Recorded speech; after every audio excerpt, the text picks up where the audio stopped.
One day after the storming of the U.S. Capitol, President Trump, for the first time, is acknowledging he will be out of the White House within 2 weeks. And the president is finally condemning the deadly violence as more of his cabinet resigns. That's not calming the growing congressional calls for his removal or silencing sharp criticism from incoming President Joe Biden. KCAL 9 political reporter Tom Waite has the latest.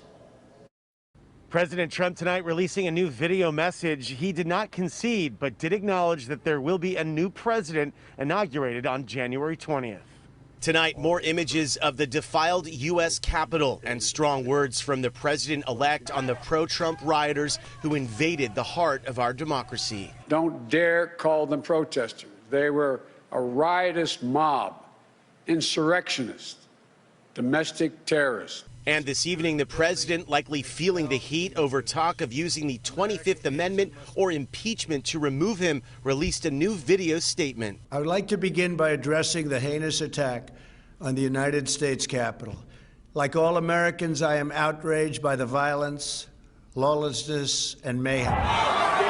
It took the president more than 24 hours to condemn the violence, and in his video tonight, he falsely claims he immediately called up the National Guard, and he did not admit any role in inciting the mob that ultimately ransacked the Capitol. The president did not concede, but did finally acknowledge a new president will be sworn in. Now Congress has certified the results. A new administration will be inaugurated on January 20th.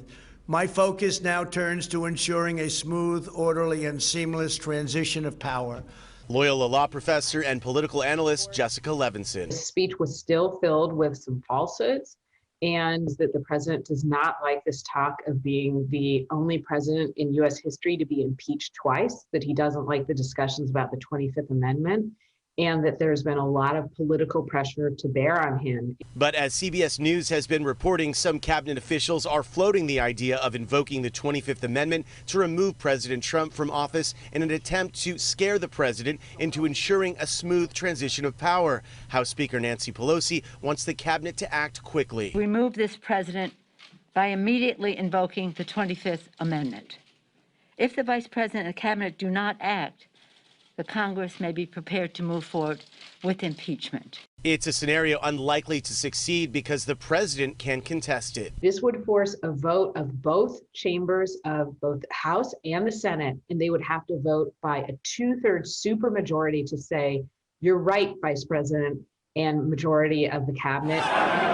Meanwhile, lawmakers are furious with Capitol Police for being so poorly prepared for the onslaught and are demanding answers. There has to be an absolute thorough investigation. The only information I have is anecdotal from talking to members of the Capitol Police and others that were around at the time. And basically, they just described as being overwhelmed. The question is, why were they overwhelmed? Everyone knew this was going to happen. Why weren't they tracking social media?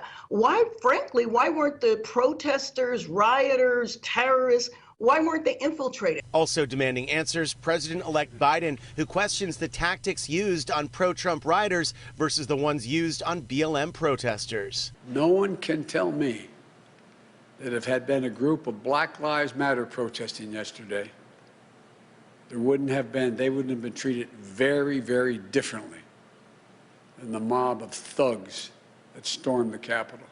You might be wondering why Congress would consider impeaching President Trump so late into his term. There are a number of reasons, but one of them would be if they did successfully impeach Trump and then convicted him in the Senate, he would not be allowed to hold public office again.